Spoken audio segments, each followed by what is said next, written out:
webinar yesterday, and that went astray because of some people who were feeding in wrong feeds.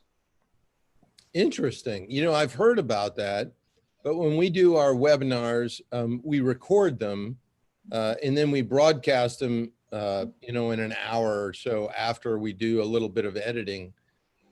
In that way, well, we haven't had anybody interfere, but if you do it recorded, then, you know, if someone interferes, you can edit that out. So hopefully that won't happen today.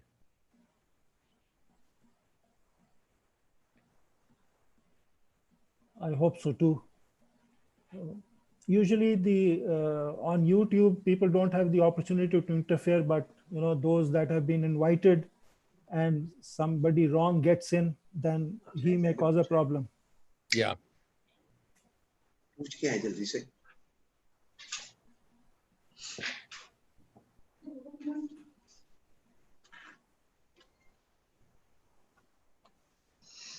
And the advantage for us is that we can now invite people from all over. You know, this India-China situation, you can get Chinese professors and Chinese analysts, even Yes. Indian. So you have a great deal of flexibility and diversity of opinion on the same issue, and you are obviously so much wiser. Right. Sir, I think it's about time, sir. Okay. With your permission, if I could start. Sure.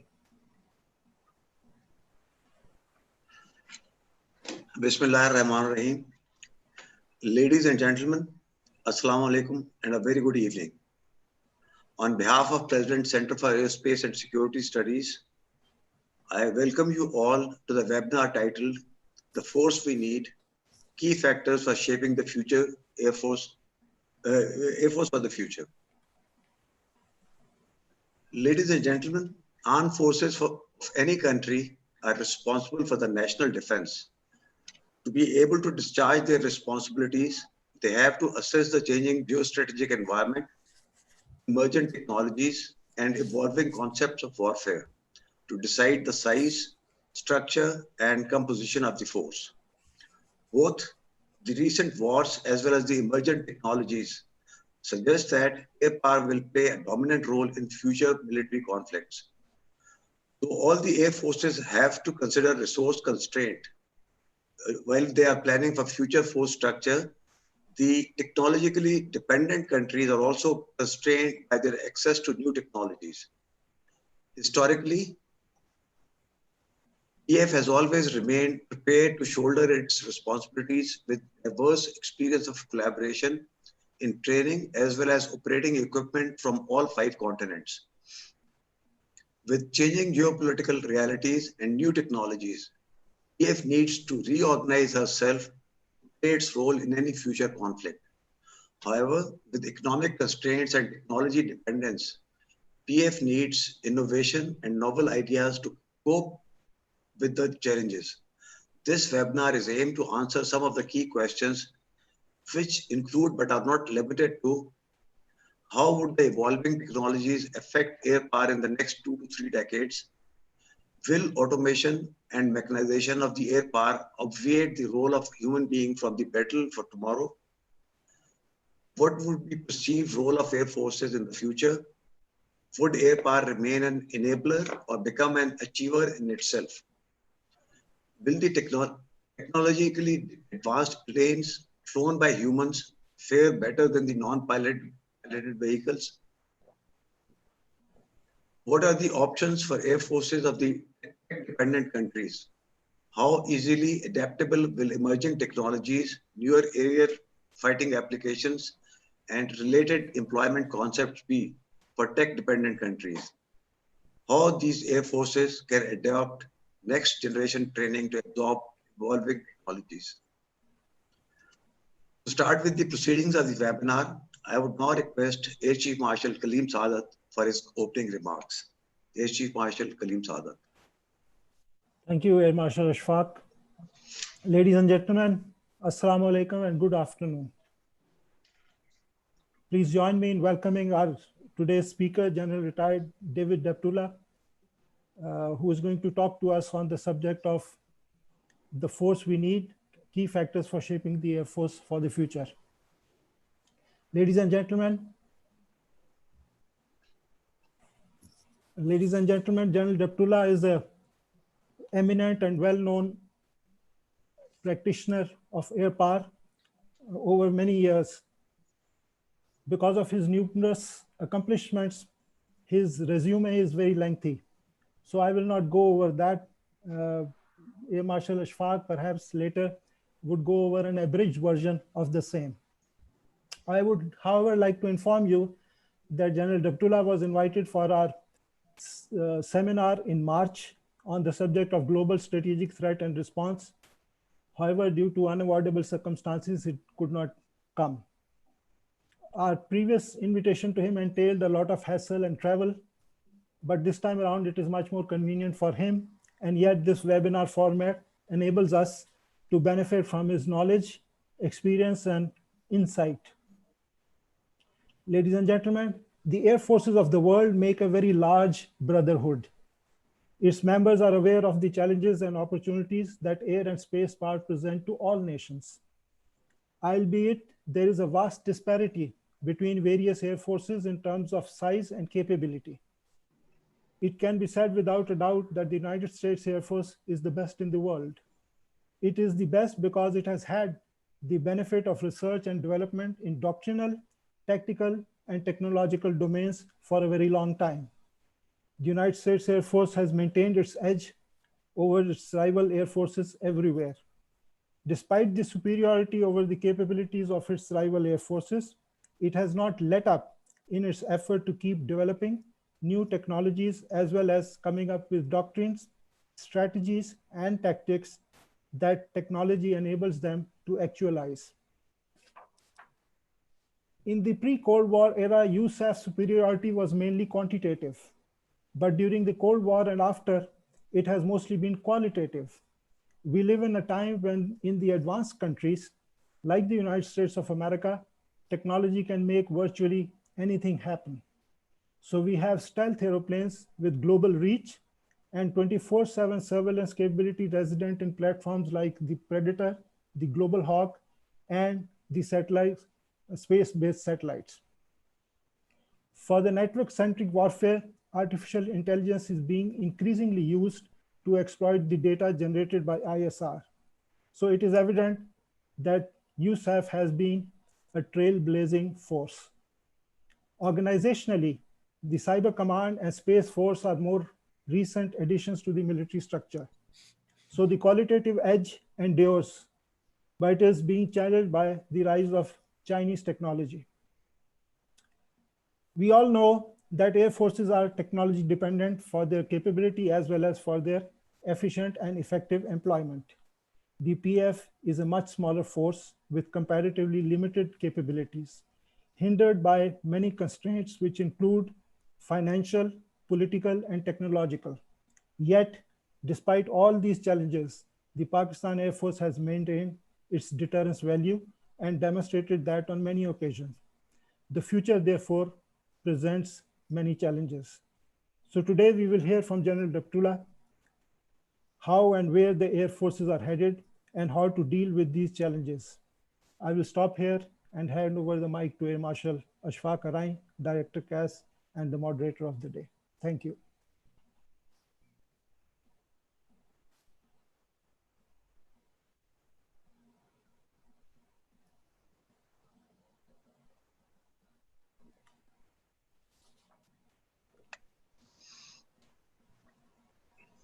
Okay, ladies and gentlemen, as already mentioned by Air Chief Marshal Kaleem Saadat, to discuss the issue at hand, today we have with us a very renowned and practitioner as well as scholar, Lieutenant General David A. Deptula, United States Air Force retired.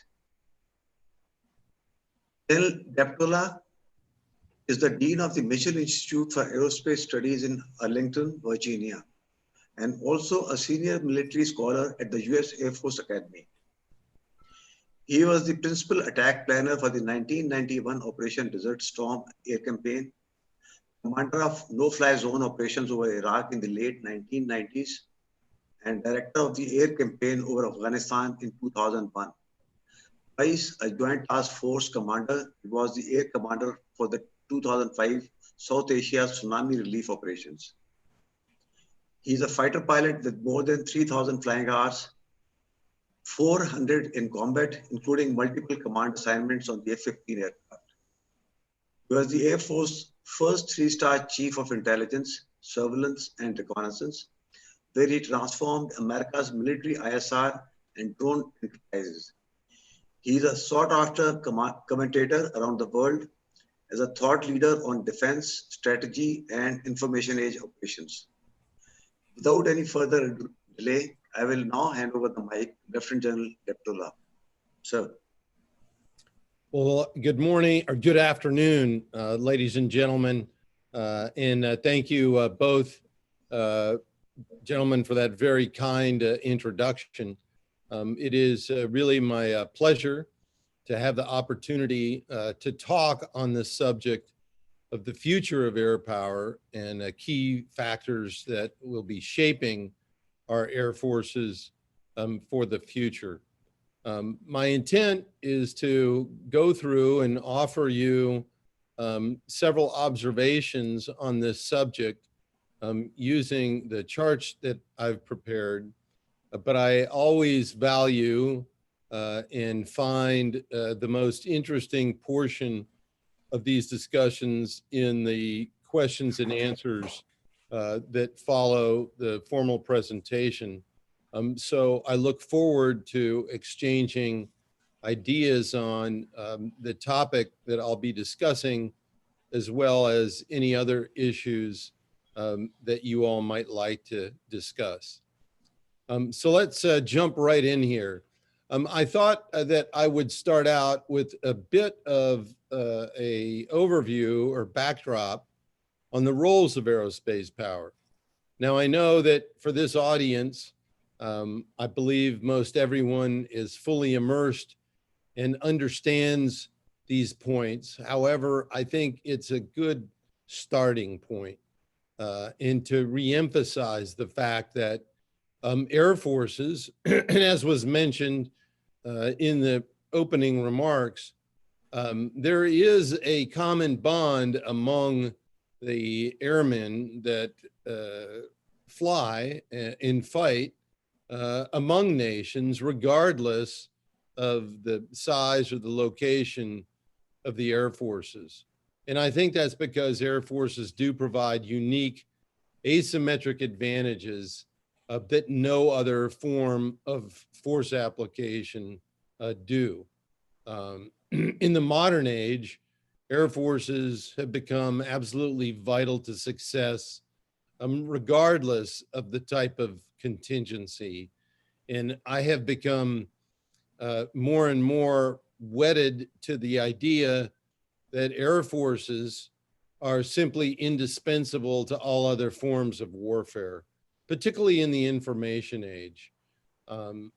Here in the United States, I like to tell people that, you know, there's no form of joint warfare that can be accomplished without some element of Air Force or Space Force operations. Now, as I've been talking, you've been reading, you can see there the list of core aerospace power missions: control of the air, command and control, intelligence, surveillance and reconnaissance, mobility, and strike. While all these missions are ones that have been around for a while, they'll continue to be of importance. And I think they underlie why the importance of aerospace power is so enduring. Now, what will change is how these missions are accomplished. And that's what we're going to talk about in the remainder of the presentation here, because I think that you all will not only see, but participate in and develop the new ways of applying aerospace power.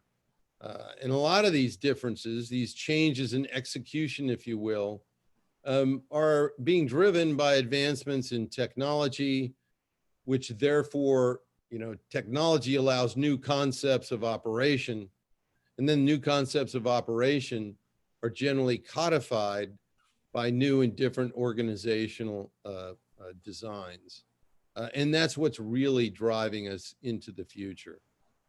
So let's take a little bit of a pause here and not look just at the future, but look at where we've been in the past. I've used this chart for many years, and I think it's still very, very applicable. There's a lot of information in it, and it's about the information in war revolution.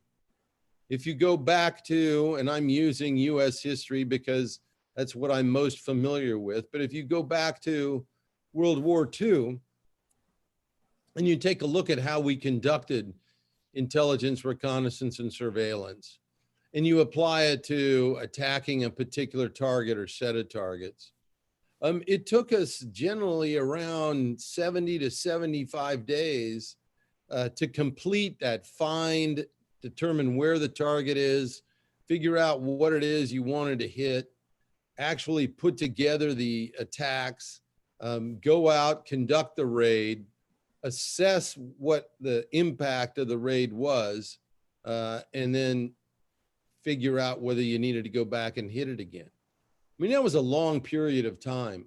And a lot of that was due to the fact that technology simply was immature. It would take on the order of 900 to 1,000 bombers, old B-17s and B-24s, during World War II to basically take care of a single area target over Central Europe. And then you had weather that was significantly impacting the operation. And so that, 900 to 1,000 bombers, 10,000 bombs to take care of a single target.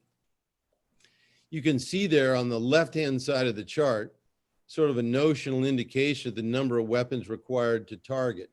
And then you move forward, the middle circle there kind of indicates the stage of the find, fix, target, track, engage, and assess cycle by the mid-70s. And then where we are today, we've taken what used to take weeks and months and condensed that find, fix, finish cycle down to single-digit minutes.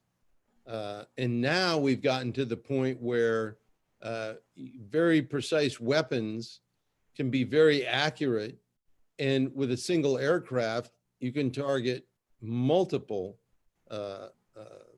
areas of interest. So we now have moved from a world where the kinetic piece of the finish portion of the attack cycle or targeting cycle is not as important as the finding piece. In other words, what is it that we want to affect? And then what are the effects that we want to accomplish? And then we can figure out exactly how, what kind of weapon, or maybe not a weapon at all. Maybe a non-kinetic effect is what we're after. But the point of the chart is we have come a long way, and we've moved more away from focusing on how to destroy something to what it is and identifying just what kind of impact or outcome do we want to accomplish.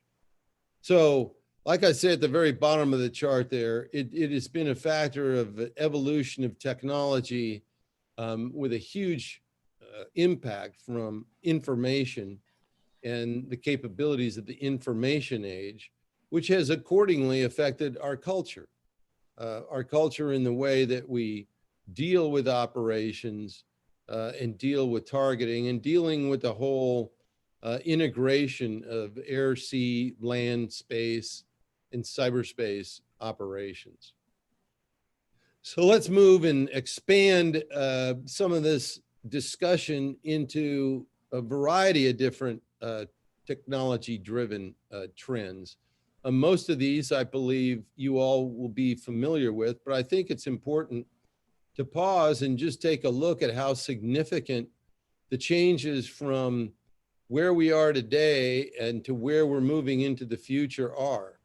where we used to focus on individual platforms, we've now talked about moving toward networks.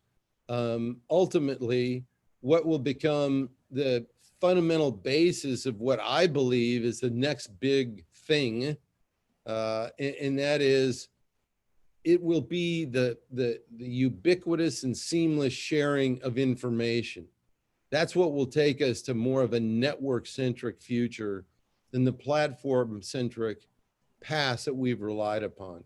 Now, that doesn't mean that we've gotten rid of or will get rid of platforms. It just means that they will become more like nodes in a larger, what I like to call a combat cloud of capabilities. As you can already tell from my remarks, I believe that we'll be moving much more further away from attrition-based warfare, where we simply value or look at destruction of an opponent as a way to accomplishing our objectives, much more to systems-based warfare. In other words, how do we have an effect on the key elements of adversary systems to get them to stop doing what it is that is offensive to us, or to get them to accomplish an action in accordance with the strategic desires that we'd like to see implemented. Now, ultimately, I think the end game of what I call effects-based warfare is to get an adversary to act in accordance with our strategic outcomes or desired strategic outcomes without them even knowing that they've been acted upon. Now, that might seem a little bit aspirational, if you will, but it's the logical end game of systems warfare. And while we might not be able to do that today, if you think about capabilities like cyber warfare and non-kinetic effects, it's certainly within the realm of the possible. The movement from centralized command and control to much more distributed command and control is becoming an absolute necessity because of what I've talked about already, and that's the precision and the ubiquitous of the application of force. So it doesn't make a lot of sense, although it's convenient, but from a survivability perspective, it doesn't make a lot of sense to centralize one's command and control capabilities into single unique facilities that are highly centralized, because those become very, very vulnerable nodes in your military defense forces. Now, this is not necessarily an issue most of the time, because most of the time, thank goodness, we're not involved in large-scale conflict. Large-scale conflicts are minimized, and hopefully, because we can maintain a strong deterrent forces, we can minimize large-scale conflict in the future. So centralized control is something that makes the application of air forces much more easy, but at the same time, highly vulnerable. So there's a balance that needs to be worked as we moved into the future. Now, monolithic forces to disaggregated forces. What do I mean by monolithic forces? Well, generally large, ponderous, large organizations, big wings, squadron size employment. Once again, when you put all your eggs in one basket, you become highly vulnerable. So moving to a disaggregated force model is one that probably is where you'll see air forces go into the future, simply from a survivability perspective, as well as it's a means to complicate an adversary's problem, because now you've got forces that can't be disabled by attacks in one location, which similarly gets to the point of mass formations moving to distributed formations. And some of the things that we'll talk about here in the not too distant future, like in that next line, moving from manned systems to unmanned systems, is an area that will allow us to accomplish more in the context of distributed formations. Now, as I will telegraph to my future remarks, we have not seen the end of manned aircraft, nor do I anticipate that we will see the end of manned aircraft at any time in the future.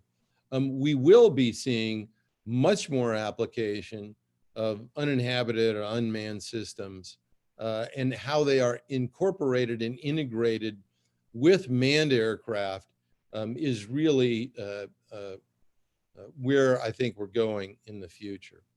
And then finally, sort of in an overarching summary here, while dogfighting has not gone away, we're moving much more from dogfighting to data fighting. Information is the key. The key to information is data.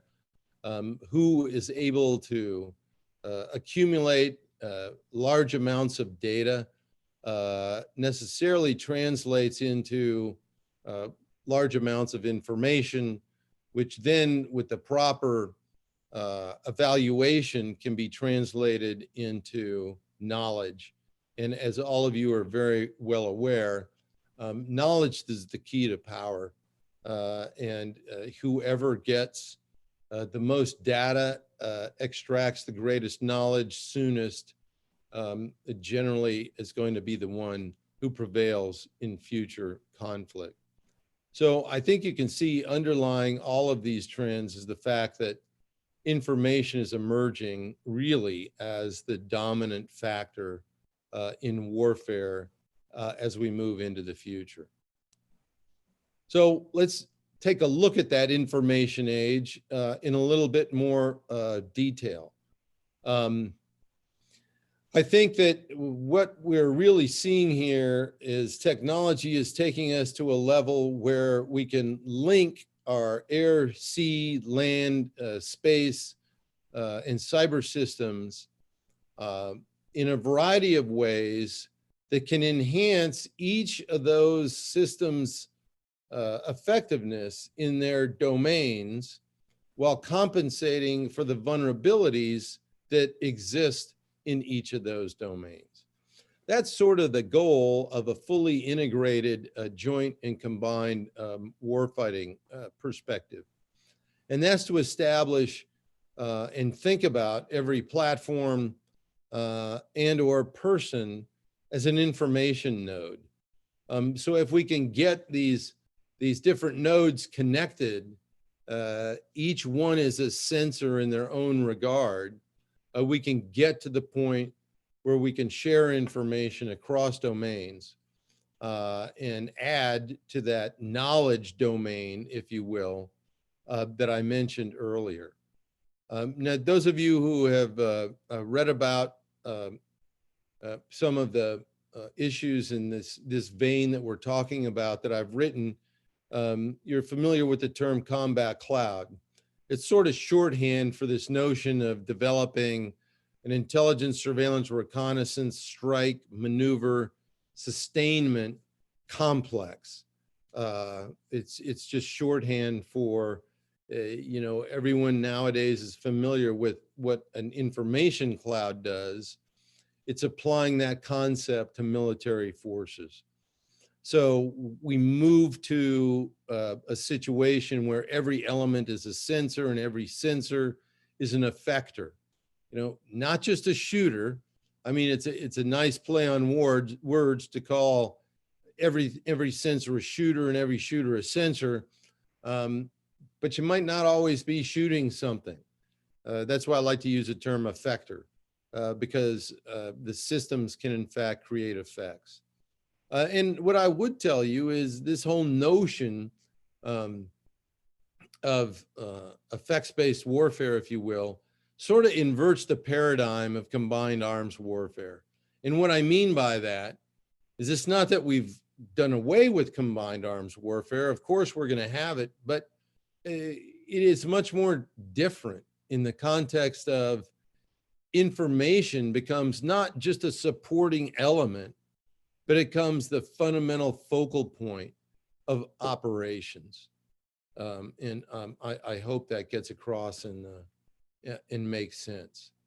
So let's talk a little bit about the combat cloud on air operations.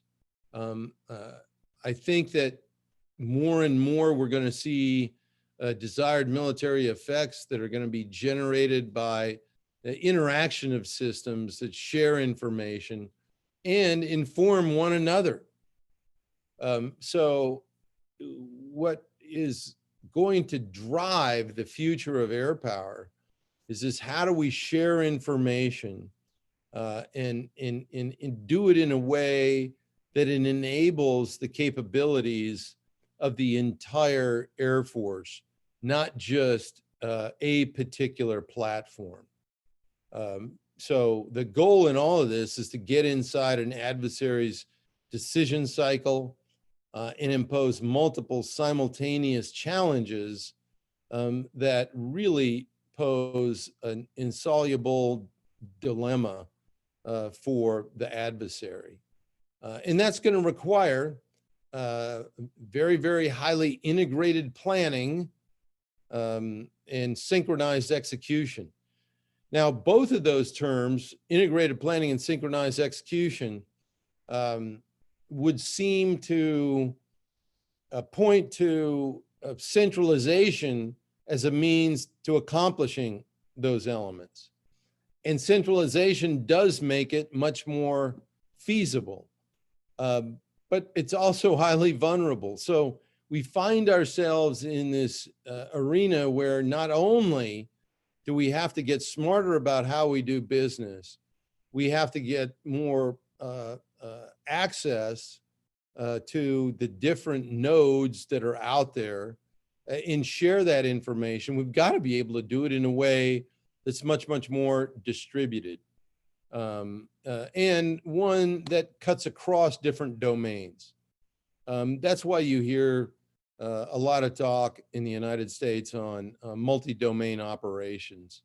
I would tell you there's not anything really new in multi-domain operations. We've been talking about joint operations, which is essentially the same thing for many, many decades now. But what is new is the realization that technologies allow us to actually do this, to actually share information in a way that it cuts across domains, and the individual services that own the systems become less important than the ability of those systems to share information. Now, there are follow-on consequences to everything that I'm talked about so far. And that's the fact that you're going to see rapid shifts in command relationships. In the United States, in joint force operations, there's this notion of supported and supporting operations. So you might have an Air Force commander who is a supported commander for one portion of an operation, but then overall unified command shifts to a ground commander for another portion of the operation.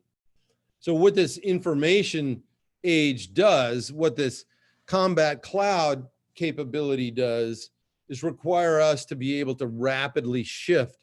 And that's what I mean by the change in command relations, taking advantage of opportunities as they might arise in very dynamic battle space.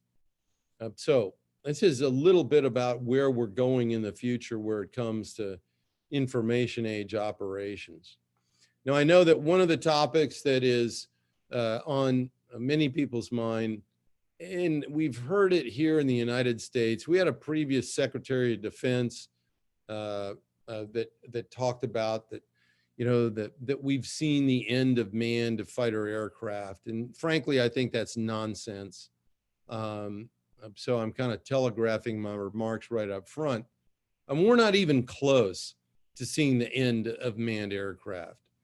Now, at the same time, we're seeing a dramatic rise in emerging technologies such as artificial intelligence and autonomous systems. And we are getting better and better at applying those technologies to unmanned aircraft that make them, get them to the point where we can bring them in and use them with manned aircraft to initiate some new capabilities. So one of the things that bringing unmanned aircraft into the equations is it allows us as humans occupying aircraft to sort of divest ourselves from what for years pilots spent the majority of their time doing, and that's physically flying the aircraft. Pilots will now become, with artificial intelligence as sort of their co-pilot, they'll become more and more like battle managers that are planning and engaging a series of manned and unmanned aircraft in an integrated fashion. But I would tell you, I think it's a long time before machines can replicate the processing power of a human mind. Think about it. The only thing that artificial intelligence and autonomous systems like unmanned aerial vehicles can do is what they've been programmed to do. And there are an infinite number of circumstances that might pop up in battle space that have not been programmed into an artificial system or an autonomous system with a brain that is only programmed. And even if it's thousands or tens of thousands of options, that still doesn't cover what might actually occur. So I don't think we're going to be able to replicate inherently human strengths of flexibility and creative thinking. All of that said, warfare is a very unique endeavor, and it is going to take a while to be able to train, if you will, at artificial intelligence to be able to do what is the right thing to do in a particular conflict. Because look, every conflict is unique. Every circumstance is different. There will be circumstances where there aren't rules that cover a particular situation. And that's where a human being, a person in an aircraft, is going to make a difference. And don't forget, the adversaries out there are intentionally trying to degrade, disrupt, and corrupt the information that you're receiving. The other thing to consider that many advocates of moving to an all unmanned future don't often take into consideration is what happens and what are the consequences if a mistake is made. So bottom line here is manned aircraft are not disappearing from our air forces anytime soon. Now, there's some fascinating potential that exists out there. And I think we'll see more of it as we do move into the future, and that's manned-unmanned teaming. Because what it does is it leverages the respective strengths of what I just talked about, the human being as well as machines. I think if you look at some of the very, very advanced aircraft that are flying in the world today, they're inherently unstable airplane designs. I was watching a video that someone had sent me this weekend about the design of the F-22 and the YF-23.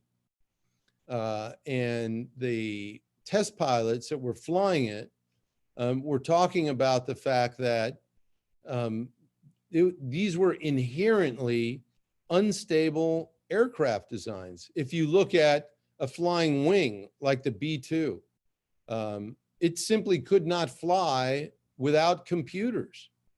So there are enormous strengths that machines provide us, not the least of which is allowing our airplanes to have stability. But more and more as we move into the future, machines are going to pick up more and more of the load in the actual flying portion of the aircraft. Now, in addition to the control aspects, there are many, many other benefits that autonomy and artificial information provide that enable unmanned aircraft. And then the unmanned aircraft themselves can provide affordable mass, increased force survivability and resiliency. They allow a user greater operational risk tolerance because you're not putting a human being at risk. And it allows us to develop capabilities in a much more rapid cycle, if you will, and accomplish much more rapid technological integration into the systems. So I think that manned-unmanned teaming is a bridge to a future with many more autonomous and artificially intelligence-based systems. So while I don't believe we've seen the end of manned aircraft, I think you're going to see many more opportunities for the incorporation of unmanned aircraft into our future air forces.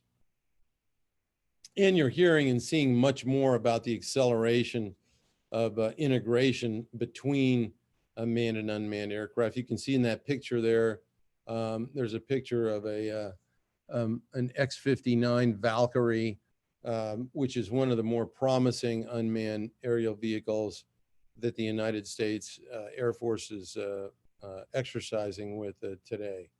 So there's a lot of potential here in exploiting the comparative advantages of both manned and unmanned aircraft. Now, some of the challenges and dilemmas for regional air forces, actually they're dilemmas and challenges for all air forces, but particularly regional air forces. And that's the growing cost, both in terms of acquisition and sustainment of the newest and highest tier of technological capability. You can see from these charts, which if they're too small to see, what you've got there on the left is a price tag on the vertical axis and the years on the horizontal axis. And you can see that over time, from the 1920s to today, prices of aircraft, individual aircraft, just continue to go up. And there is a similar chart on the right that compares aircraft with that large line that's going up.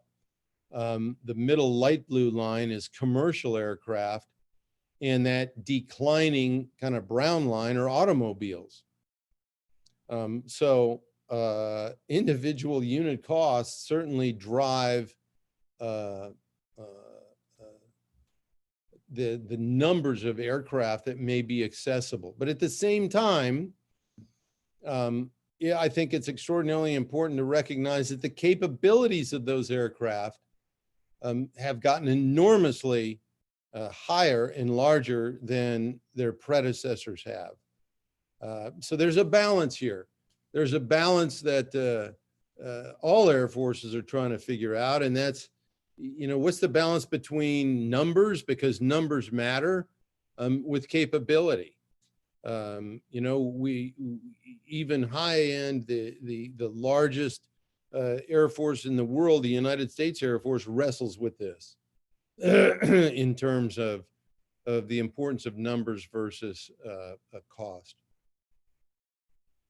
Now, I think the other thing that this cost dilemma poses is the growing importance of partners and coalitions, because while some of these aircraft might be costly, it is reasonable to assume that there is power in partnership, where a variety of different capabilities provided by different air forces can come together in a coalition to be used to apply in a particular operation.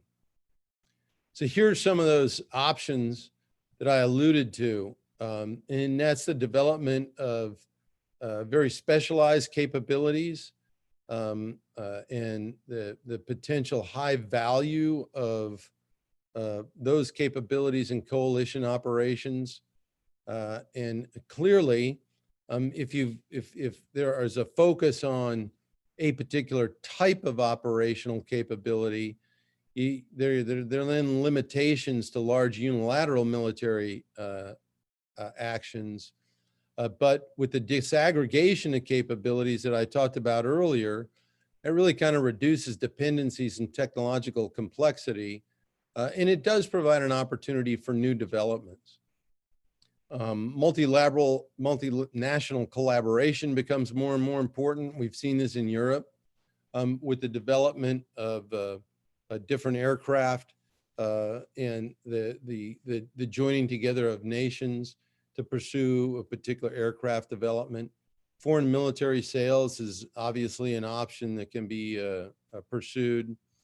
But what I'd really tell you and tie my remarks back to what I began with is that regardless of what the type of platform is, this information future that we're moving into is one where connectivity is perhaps more important than the capability of an individual platform for participation and the impact of operations between and among air forces. So being able to be interoperable with the combat cloud is perhaps just as, if not more important than the individual capability, performance capability and characteristics of a particular aircraft. Now, one of the challenges that is faced in this whole combat cloud notion is the issue of multilateral or multi-level security, which is an absolute must, and it's something that we continue to wrestle with inside the United States, and it drives some of us nuts.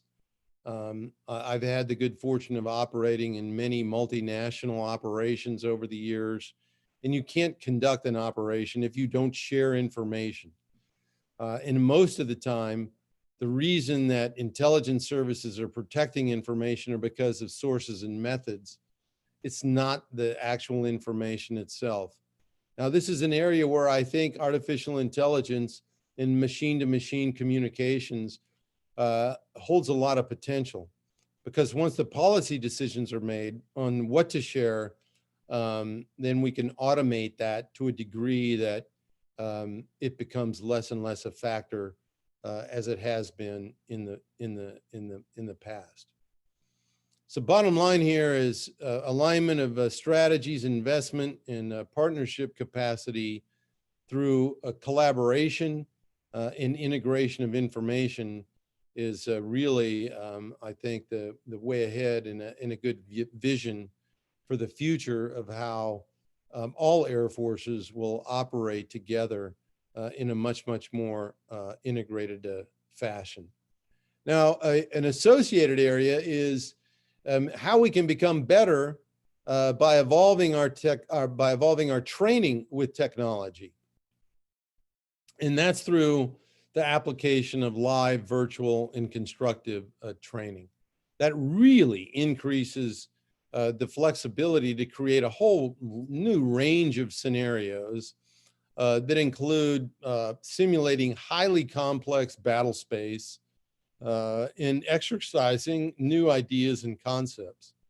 Now, at the same time, I think everyone out there who's a pilot understands that you've got to get air under your rear end to really understand what flying is all about. But once you do so and you have that preliminary in fundamental basis of understanding, moving to highly technically advanced training simulations can really go a long way to improve the competency and the capability of our air forces, particularly when you introduce cyber effects, electronic warfare effects that oftentimes we really don't get to practice in reality all that much. Not to mention the fact that through simulations, we impose less wear and tear on the equipment, and that then costs us less money because we don't have to do as much maintenance. And then there's a whole issue of an idea of participation in a collaborative acquisition of advanced systems and technologies, so that one country or nation is not just doing this by themselves, but is able to interact with partners. So I think that what this kind of advanced training will do, we'll see much greater application and initiation of creativity, where ultimately what happens is decision-making is pushed to the edge of conflict to a degree much greater than ever before. So training has got to advance to enable integration of these new technologies that I've talked about. And it's a perfect fit for artificial intelligence and automated systems. So with that, let me wrap it up. I hope that gives you all a flavor of where I believe the future of aerospace forces are going. It is an exciting future. It doesn't mean that we're finished with manned aviation at all. It just means that we're moving into a next phase that is just as exciting, if not more so, and certainly much, much more complex. So let me turn this back over to our moderator, and I look forward to answering and your questions and discussing anything that's on your mind. Over to you. Thank you very much, sir, for a very good brief and covering almost all the points. And I think the most encouraging statement you have made today, which should make the day for the young fighter pilots, is that they will not lose their jobs in the foreseeable future. No, that's very true. It's just, I'm just amazed. I'm a big advocate of unmanned aircraft. Actually, they're not even unmanned, they're remotely piloted. Although with automation, we're getting into an area where you might not necessarily have a person in the loop, but they might be on the loop. But we have not met the combination of computational capability that exists in the human mind by a machine. And I don't think we're going to see that happen anytime soon. Okay, ladies and gentlemen, now we'll start with the question and answer session. What I would recommend is that you can either put your questions in the Q&A or in the chat box, or raise hands. The best option would be in the chat box so that we can go over the questions sequentially. So I'll start from the chat box. The first question is from Ms. Sitara Noor, who is a senior research fellow.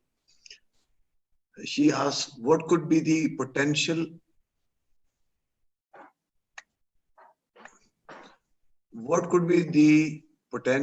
challenges for interoperability for countries such as India having defense acquisitions from multiple sources such as US and Russia?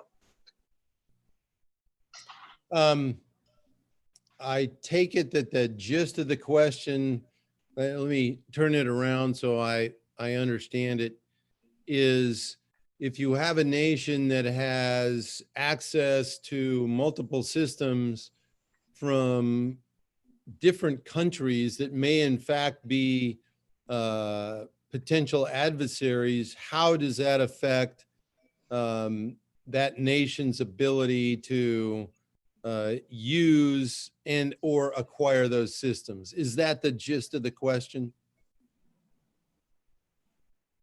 Yes. Yeah. Sorry, that's what's awkward about not having direct interface, but it makes it a lot more complex, quite frankly, and it makes it a lot less likely that the most advanced technologies will get shared. So, I'm just saying that as bluntly as possible. If you know that there's the potential that, and this is one of the issues with technology transfer, and it's sort of the basis for how companies operate. you know, one of the things that we talk about, let me shift this to an industry analogy. The fundamental basis of the way companies operate in a free market system is that, you know, they develop intellectual property that is unique to that system or that corporation. And they don't want to share that with anybody else because that's their secret sauce. That's their ability of making money in the context of an industry or a company. Well, likewise, when it comes to a nation state, if they've developed intellectual property in the context of developing an advantage in a particular aircraft, they don't necessarily want to share that, particularly with a country who is going to be also procuring systems from a potential adversary. So it makes it very, very complex. I hope that answered the question. Jal, the next question is from Ms. Itfa. She's a researcher. She asked, you mentioned that we are moving from centralized command and control to distributed command and control. How about command and control during crisis time to ensure survivability of the forces? And what do you suggest, assertive or delegative command and control?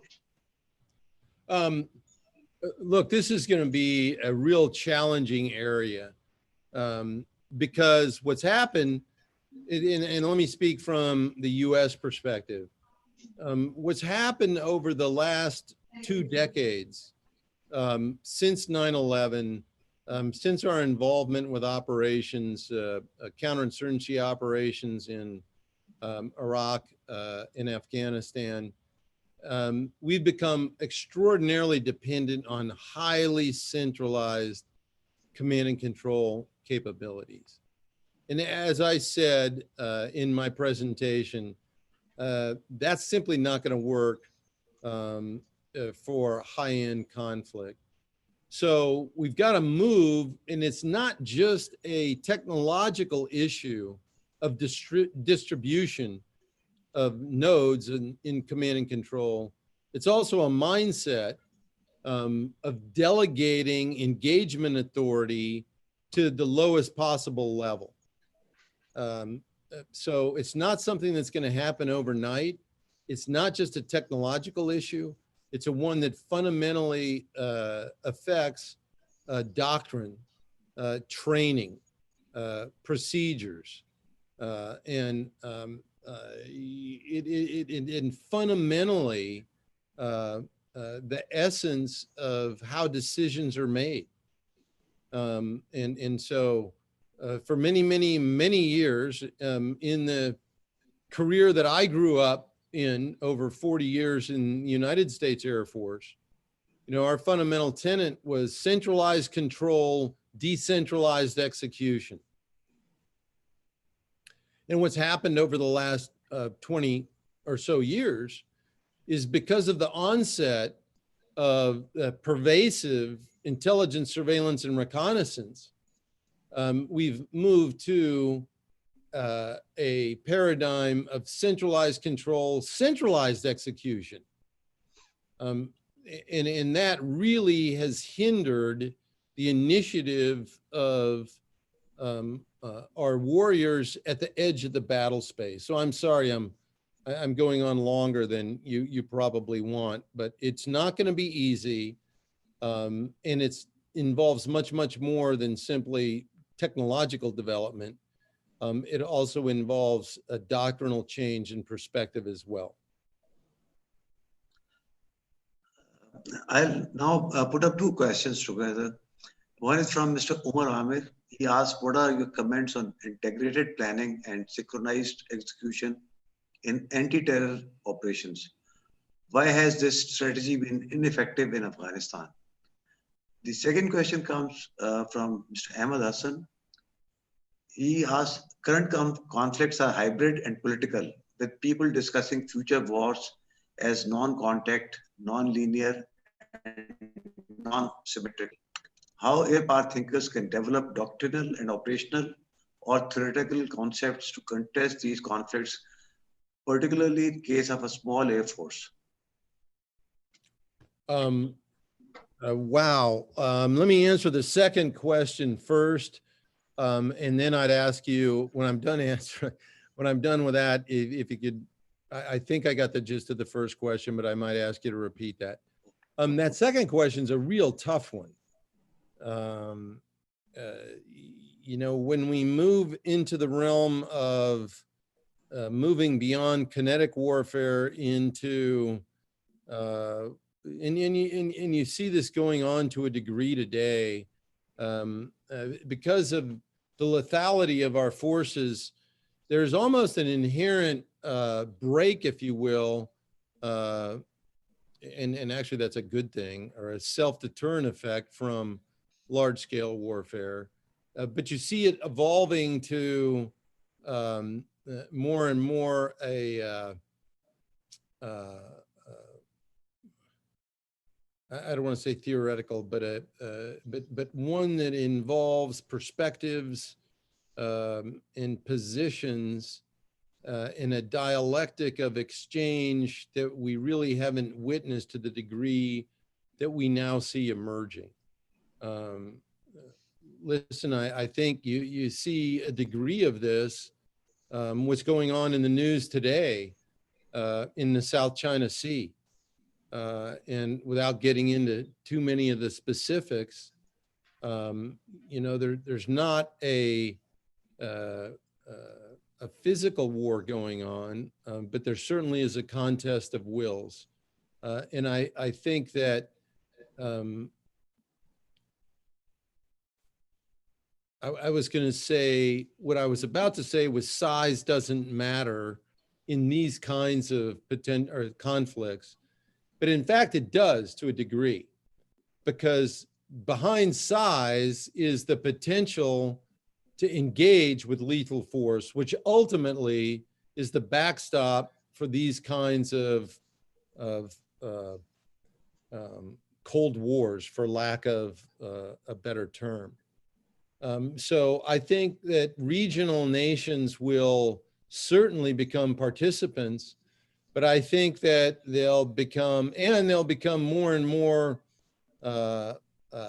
effective as well as impactful if they join together in coalitions.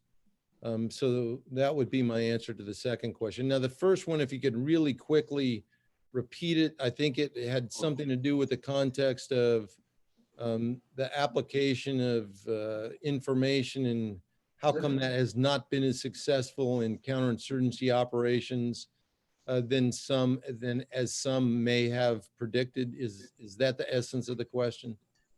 His question was that the integrated planning and synchronized execution in anti-terror operations, why this strategy has been ineffective in Afghanistan? Oh, well, it depends on your definition of effective. Okay. Now, I'm not going to argue that point. But what I would tell you is that military force can only accomplish so many things. And being able to change the character and the underlying governance and ability, culture of a particular nation is not conducive to the application of military force. So we may be expecting way too much from military activity.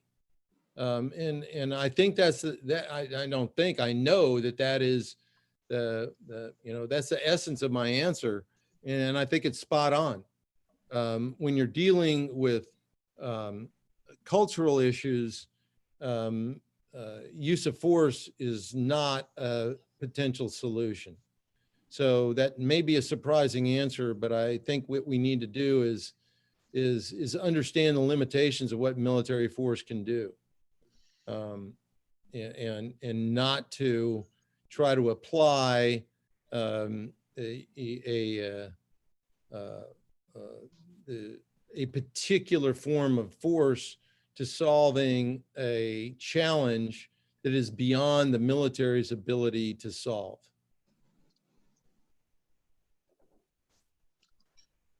Well, the next question is from Air Marshal Wasimuddin, who is also a director at the Center for Aerospace.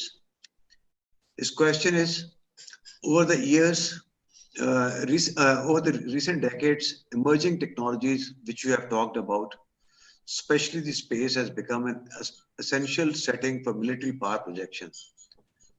The advanced air forces are integrating the advanced national security space assets for the war fighting capabilities and doctrine. For potential adversaries, this reliance is viewed as a vulnerability that can be exploited by developing both kinetic and non-kinetic systems. Don't you think that this reliance on technologies would give an opportunity for smaller air forces to counter the larger adversaries by relatively cheaper technologies? The short answer is yes.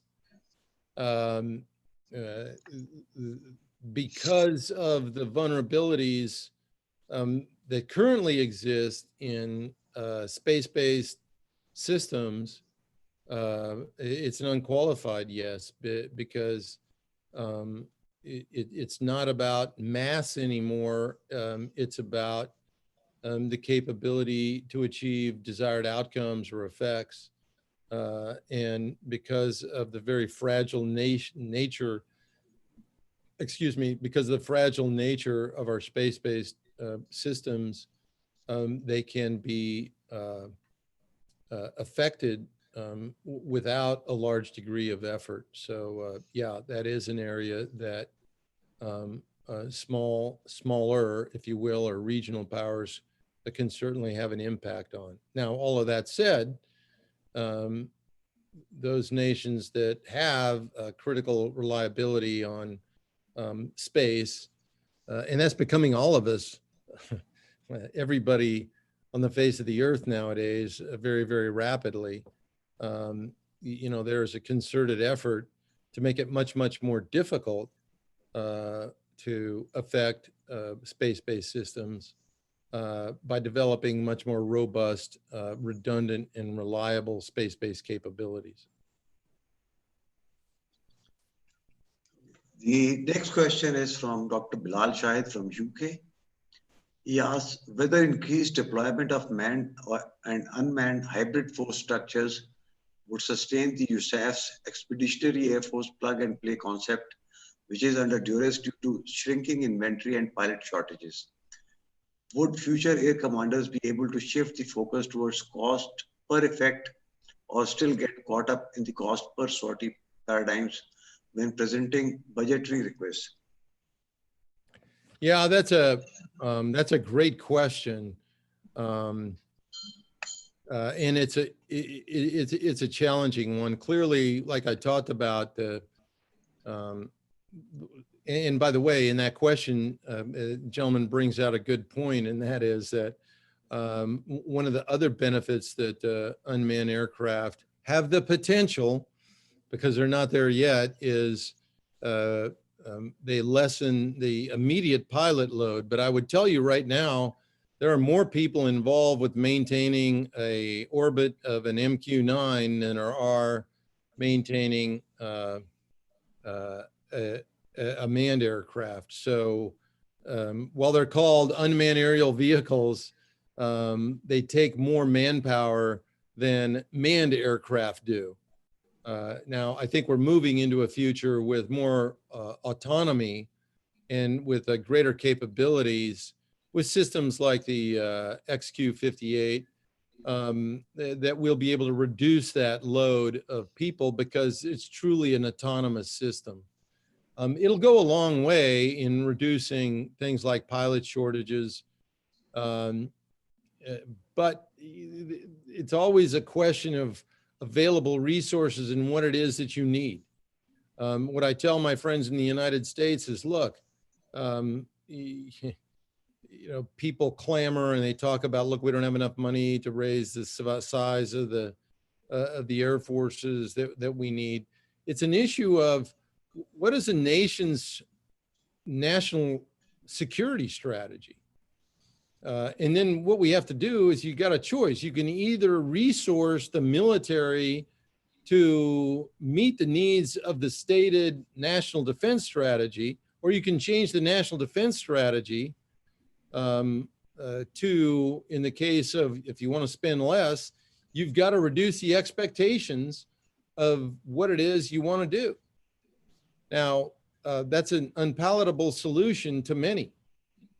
And that's the quandary that the United States faces, is that, you know, it has a very expansive and global national security strategy, but it requires large numbers of forces to be able to do that. So there's this tension between resource availability and demand.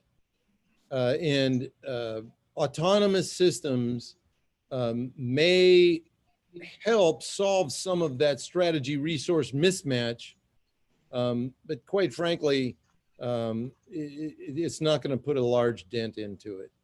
So I think on the margins, remotely piloted aircraft, unmanned aircraft, autonomous aircraft, whatever you want to call them, are going to certainly become more and more a factor as we move into the future, but it's not going to solve a strategy resource mismatch.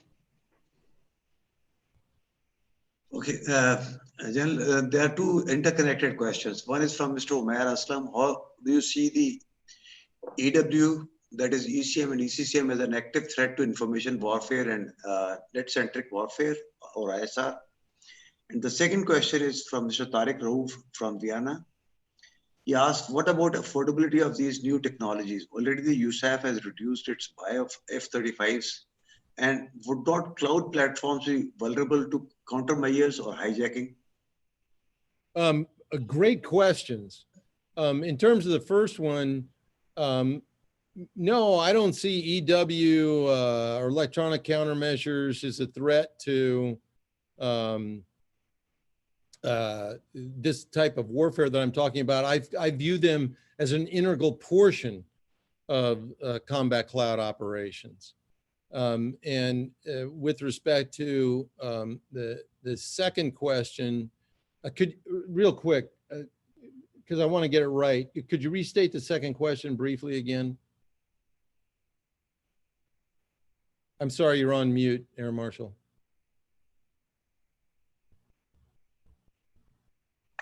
Sorry. General, the second question was, what about the affordability of these new technologies? Already the USAF has reduced its buy of F-35s, and would not the cloud platforms be vulnerable to countermeasures or hijacking? Yeah, again, great questions. I talked a little bit about affordability, and that is an issue. And people are recognizing that, and they're working very, very hard to put affordability into the decision-making equation on how we proceed into the future. I would tell you that the companies that are producing these systems recognize that too. In the case of the F-35, the company has worked very, very hard to bring down the unit cost of the airplane, and they have succeeded. It is now less expensive on a per unit cost basis than the new F-15EX.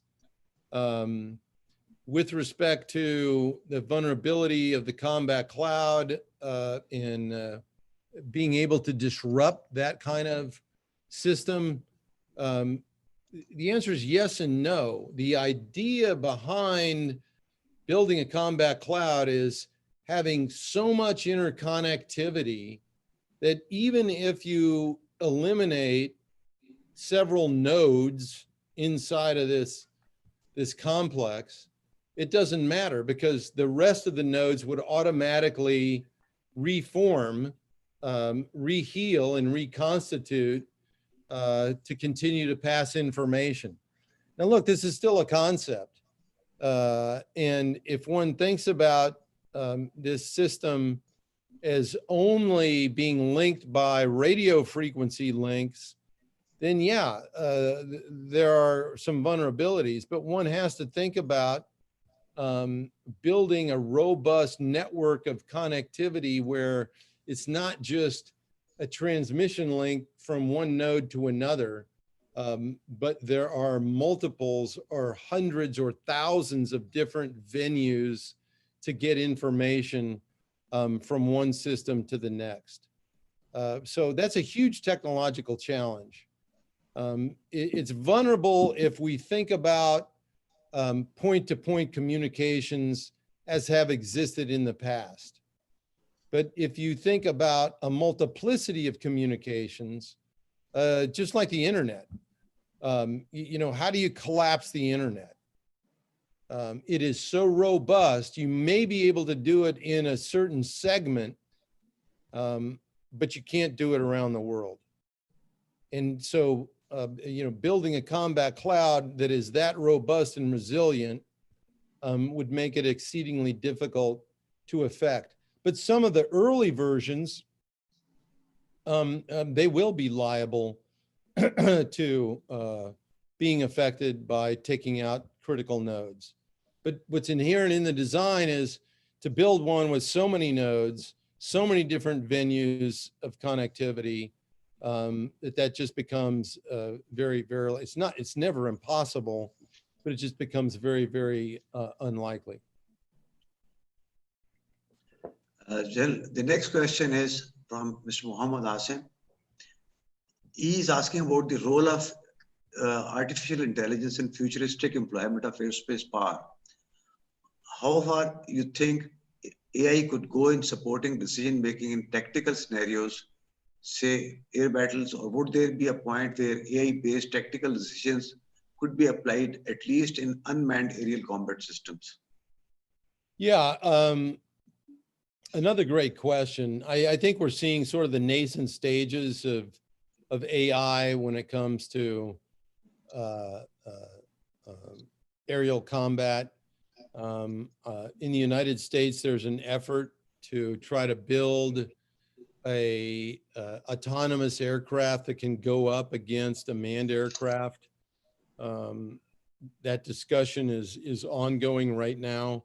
Look, many years ago, I flew in against a computer-generated aircraft in a simulator, and it was extraordinarily challenging. But there's a big difference between flying against a visual, you know, back to my chart on live, virtual, and constructive training. There's a big difference between flying against a simulated system and a live one and a real one. I'm not denying that it won't have an enormous effect at some point in the future, but I still don't think that autonomous systems will be able to defeat manned systems anytime soon. I think that they will provide enormously capable adjuncts to manned aircraft. So back to the cost question from one of the previous questioners, I think that you'll find automated intelligence systems in autonomous aircraft contribute to the overall lessening of cost of manned systems, because you're going to have a manned system that's going to operate or control, as opposed to operate, control, you know, some subset or some number of autonomous aircraft along with them. So you've got a multiplicative effect of that manned aircraft by capitalizing on the associated autonomous aircraft with it. So I think that'll contribute to reducing the overall cost curve, but it's going to be a while before we get to that point. So the next question is from Mr. Hashim Ilyas. His question is about the distributed command and control. He's asking whether, with a good level of redundancy, the centralized command and control environment or centers are better option or no. Say that again, please. uh, he's asking about the distributed command and control. He says that, don't you think with a good level of redundancy, the centralized command and control environment or centers should be a better option Um, than the distributed ones? yeah. No, I'm just, I'm thinking about that. I think it's necessary, but not sufficient. The redundancy piece. I still believe that ultimately it is the warrior that is at the edge of the battle space who has the greatest insight, situational awareness, if you will, to the tactical surroundings that warrior is going to be faced with. So regardless of the amount of redundancy that one has in a more centralized command and control system, I think it's important to rely on the distributed nature of the warriors at the edge of the battle space to be able to operate inside an adversary's action loop. So it's a balance, you know, it's going to be a balance between, and by the way, you're always going to need, this is why this is more, it's not just technology, it's also a cultural piece. You're going to need, every warrior out there is going to have to understand the battle plan, if you will. So there has to be unity of understanding of the command plan, if you will, the master attack plan. Everyone needs to understand that. It is going to be a combination of distributed nature of the command and control equation, as well as the redundancy and robustness of an overarching system. And by the way, this is an area that's going to need some fundamental restructuring in the way we do business, because just when you look at the connectivity that's required for a combat cloud to get to the degree of, you know, not even just let's look at airplanes. How about weapons? You know, I want to be able to control weapons to apply the right weapon to the right target, encompassing a large amount of space. That requires an enormous degree of information exchange and transfer that is going to become more and more important as we move into this future. So it's not just being able to command and control this whole operation. It's the ability to make sure that all the different parts and pieces are interconnected. So redundancy is a piece of that, but it's not the only piece. So the next question is from Air Vice Marshal Furqan, retired. He says that a while ago you said that military application may not provide solution to the conflicts with nations involving cultural or more political issues. The decision to apply a military instrument is often political, but not without involvement of advice of military leadership. How far the military leadership can guide or influence the decision making before actually applying the military force with often counterproductive outcomes? Yeah, well,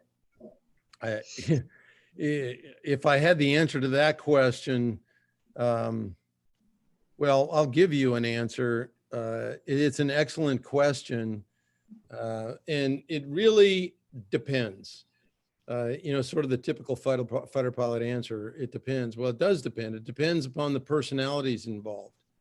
So the military advice may be listened to. It may not be listened to. It depends upon the makeup of the leaders who were in charge at the time.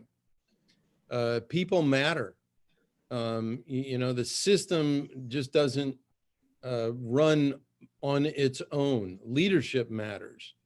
You know, I hearken back to the US example of Lyndon Baines Johnson as our president in Vietnam, where he and some of his closest advisors made individual targeting decisions during luncheon sessions in the White House, exclusive of any military advice or input whatsoever. You know, that was a fundamentally different style of leadership than, say, occurred under George H.W. Bush in his execution and incorporation of military advice during the execution of Operation Desert Storm, for example, where he essentially provided guidance to the military and then left the specifics on how to execute up to the military. So those are two extreme examples of the political military interface, at least in the United States.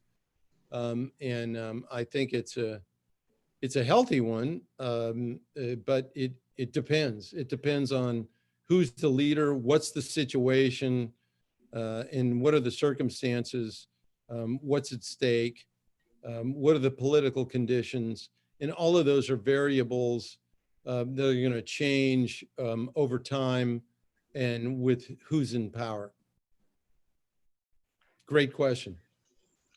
And the next question is from Dr. Adil Sultan.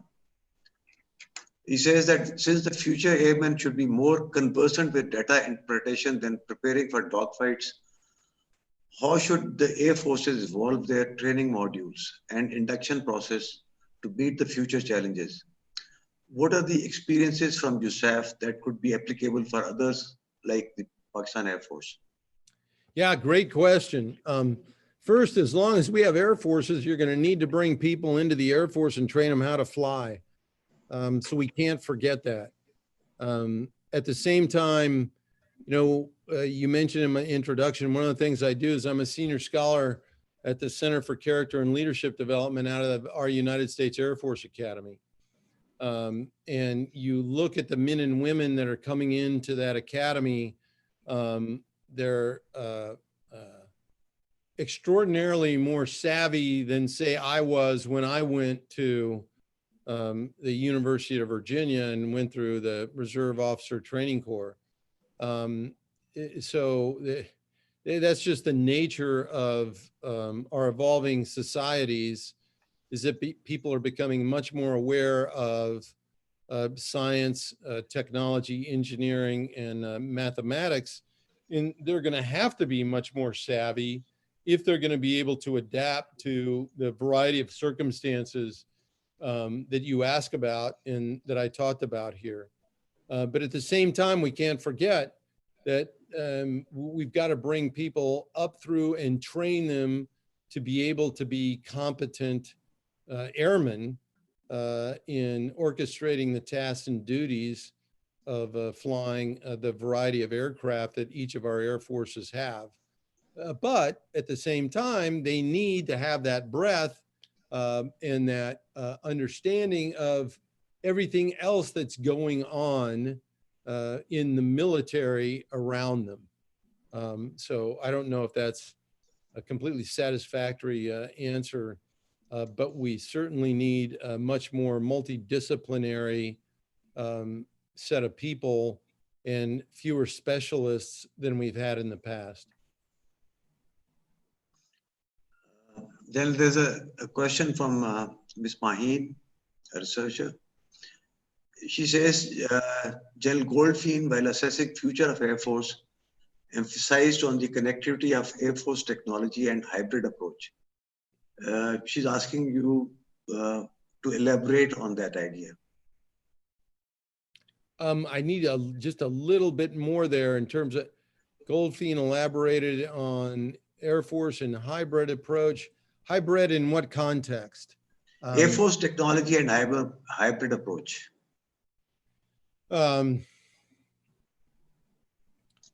I believe that, just let me amplify on my last answer.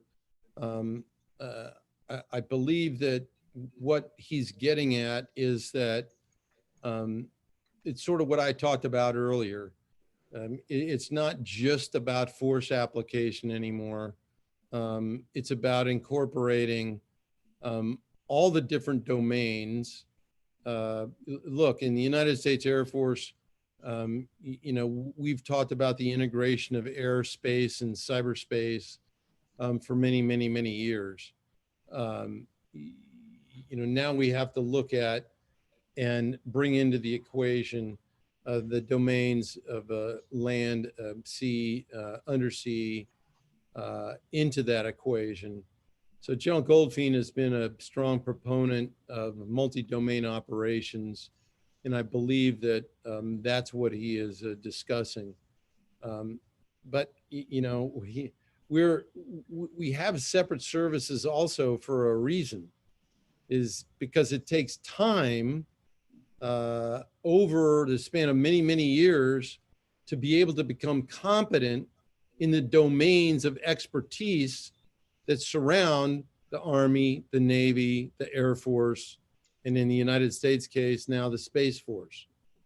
So while hybrid operations are important, it's also fundamentally important to understand how to completely understand, to be able to exploit the domains, in the case of our aerospace forces, air and space. And likewise with naval and land operations as well. So yeah, hybrid operations has a place, but you can't conduct effective hybrid operations if you don't fundamentally know how to master operations in your own individual domain. General, Ms. Uruj has a question that with increasing export of the S-400 missiles, the air defense system, what should be the suggested way of countering such air defense systems by the adversary countries? I'm trying to, if you mean what is the best way, I mean, the perfect example, and perhaps the case that she's alluding to, is the Russian sale of the S-400 to Turkey. So let me just be blunt. The best way to counter that is it depends on your perspective. If you're the United States or if you're Turkey. If you're Turkey and you want the F-35, then get rid of the S-400s. Because it's not in your best interest to do that.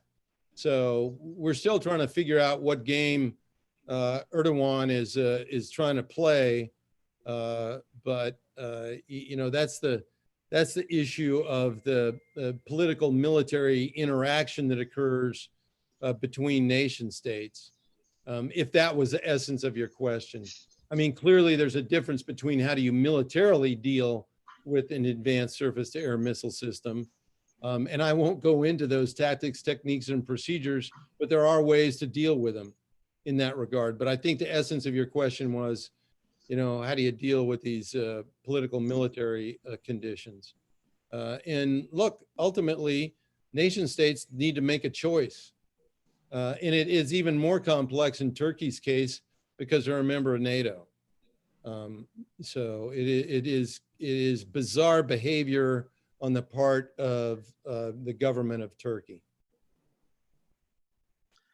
Jill, there's a question from a very young fighter pilot. He's asking, what are going to be the effects on command and control as we transition from human in the loop to the human on the loop? Yeah, great question. I am a believer. Let me do it this way. I'm a believer that, and there are many people out there, there are futurists, there's writers that talk about, my goodness, these autonomous systems are horrible things. These unmanned aerial vehicles are amoral purveyors of death. Well, in the United States, there's never going to be a system developed that will allow the employment of physical or even non-kinetic effect without the oversight of a human being. We're not going to go there, at least not in my lifetime. I think that you're going to see a transition from person in the loop to on the loop, because if you look at aircraft already, like Global Hawk is a great example. Someone doesn't sit there and fly it remotely like they do an MQ-9. It is an autonomous aircraft in the context that it can be programmed. You can hit a button and it'll take off from the United States and go land somewhere else, 7,000 miles away, completely on its own. But there will be a human being watching that flight path, and a human being able to interact, to take an action if something goes awry. And I think you're going to see more and more of that kind of a command and control perspective as we move into the application and the incorporation of more and more autonomous systems into our air forces. General, there's maybe one last question, that in the past, the technologically advanced countries, they always control transfer of technology to the third world countries or the developing countries. But with the systems coming in, such as AI, cyber warfare, etc., where even the developing countries can venture into this technology and make advancements, how do you think the advanced countries will control such an advancement? I don't think the advanced countries will control this kind of advancement, because what you're talking about is the difference between intellectual property and industrial capability. They're two separate and distinct things. What gave large countries an advantage in the past was because we were an analog world. In the 20th century, it was sort of the height of the industrial age, and large countries had an advantage in that respect because they could manufacture and they can create large numbers of weapons of war, for example. Where today in an information age world, knowledge is not limited or restricted to the industrial size or capability of a particular nation state. I don't think that there's a barrier there. I also believe that that also portends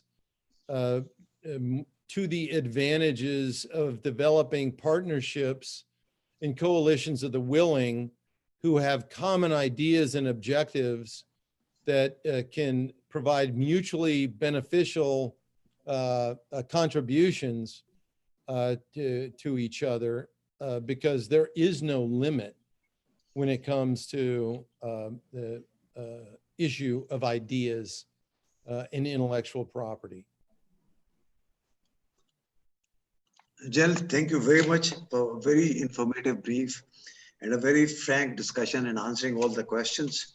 Now, since we are moving towards the end of our time, I'll request Air Chief Marshal Kaleem Saadat, President CAS, for his closing remarks.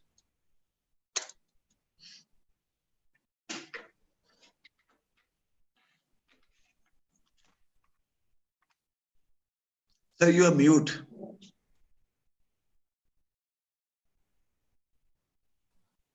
Okay, sorry, this always happens. Yeah. Okay. Ladies and gentlemen, we have had a very enlightening session, and I'm grateful to General Deptula for sparing his time and coming out with the ideas that he has explained to us. My job today is easier. Usually summing up, you have to, cover most of the points covered by the speaker, but since it concerned the Air Force and most of the audience was Air Force, my job is so much easier. I don't have to repeat what the general has said, because I anticipate that whatever he has said would have been well assimilated by the audience and without any difficulty. He made it so simple. But I will perhaps refer to some of the politico-military conundrums that take place when force is applied. So first off, I think while the United States has huge capability, it poses huge challenges. Like the general said, that where do you choose a weapon, where from it is to be launched, and who is to launch it? So because the analysis of alternatives becomes that much more complex, and that is a challenge that is faced by them. In the past, US-based troops all over the world, as forces in being. But I think a week ago, President Trump decided that he will remove some troops from Germany and position them elsewhere. And the explainers of this idea were claiming that now it's a time of expeditionary warfare, so the troops need not be positioned in one place. And so, that is why this change is being brought about.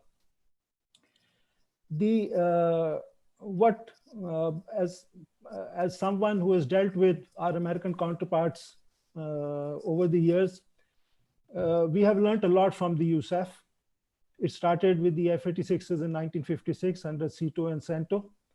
Then came the first Afghan war. We got the F-16s, and as my fellow aviators would agree with me, that the Americans are expert at coining terms and acronyms. They are so simple and yet they are so smart. And since our relationship with the US was on again, off again, so there were breaks. There were times when we were under sanctions. There were times when we were a frontline state.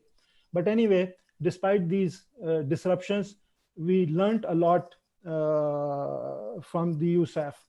And finally, during Operation Enduring Freedom, when American airplanes were based, or forces were based in Jacobabad, we had good interaction with them, and we learned a lot from them. There was this question which was posed as to, why was there no success in Afghanistan, the strategy tactics used. I think that's not a very right question, in the sense that the military forces are supposed to give you military victories, So when you occupy the enemy's capital, you have done your job, The rest of the matter is political. If there's a political mistake, like the example he gave of, President Lyndon Johnson selecting specific targets over there in Vietnam, that's not the fault of the American Air Force or the American military, because anyone would not like to fight a war where the enemy forces reach their capital, and then have a counterattack or a repost on them. That's not a good strategy. So I think in Afghanistan, the American military won, but the political objectives that were fixed by the political leadership were perhaps too ambitious, or could not be achieved. And so the president of the United States is the commander-in-chief, So when he orders something, the military leadership cannot say no. They have to find a way of going around it, politely suggest to him how it could be done, how it could not be done. So that remains a problem, and that remains a problem everywhere, except in some countries where the militaries have a decisive say in the affairs of the state. Amongst the important notions that he's referred to was dog fighting versus data fighting.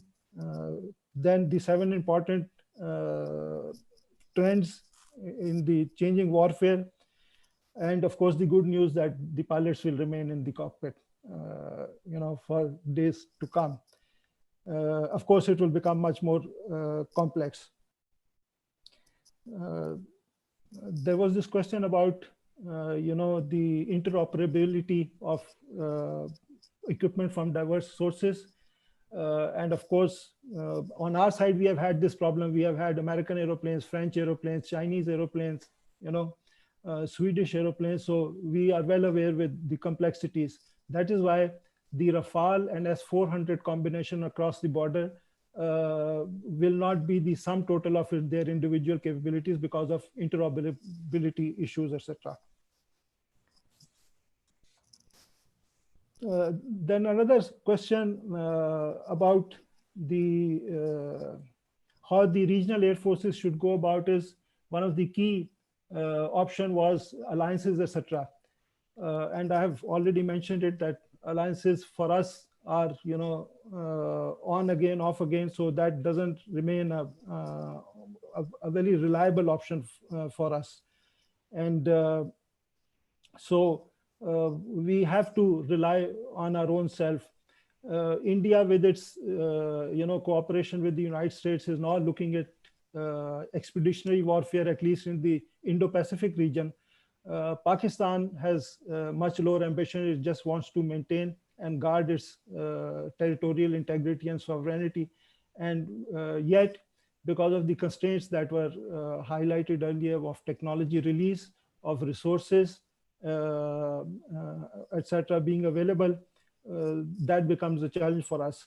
But nonetheless, we have to credit the Pakistan Air Force that it is operating the Mirage aircraft 53 years after it was bought first time. And it's not a manufacturer of Mirage aircraft. Then we were able to develop the JF-17 in pretty quick time as compared to our neighbor in the East, despite they having larger resources. So great credit to the leadership over the years who have been managing these affairs, etc. So what we, in the end, I would say that we require money, requisite human resource and technology. And if you can find all these, then you need high-end administrative ability to bring them all together and produce what you want to. This is the biggest challenge that developing nations face, and it adds complexity to the creation of a military-industrial complex. And that is a challenge we are faced with over here. There are important points that the general has made. We have a recording and we will refer back to it, and it will be available to our not only the participants but others who could not attend it. This has been a very useful intervention by you, General Jatullah. Thank you for taking the time out to be with us, and we hope to see you in person sometime in the near future. Thank you very much. Well, thank you very much, gentlemen. I very much appreciated the opportunity to speak with you. And also, I thoroughly enjoyed the question and answer session. Extraordinarily insightful questions. And I, too, look to be able to visit with you in person sometime in the future. So with that, have a wonderful aerospace power kind of evening. And have a great future, and I wish you all the best at your institute. Thank you, and have a good day. Thank you very much, ladies and gentlemen. Like every good thing, this webinar comes to an end. And I'm thankful to you all for your participation, and especially those who enlightened us with their thoughts and their questions. Thank you very much.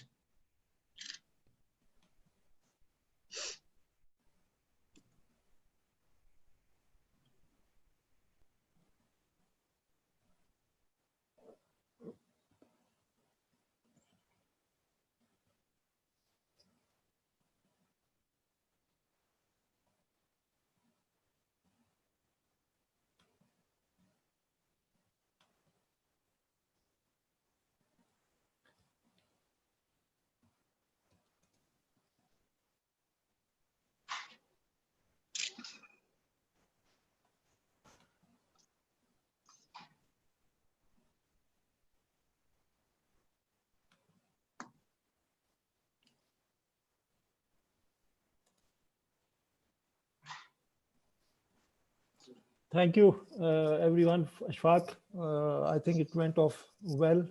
There was no communication or other hitches. Thank you, Mr. I think a job well done by Haris and his team, sir, and Ekmur Tanveer Paracha. So they're the people who have been working behind the scenes. Yes. I don't know. There were there were 69 participants. Then some left in between. We were down to 60. I don't know. Actual participants were how many? Racha, do you have an idea? Haris? 93. You are muted. Haris, you are muted. Sir, there were around 30 from Air War College on a single registration. From Okay. CCS also, sir, from a single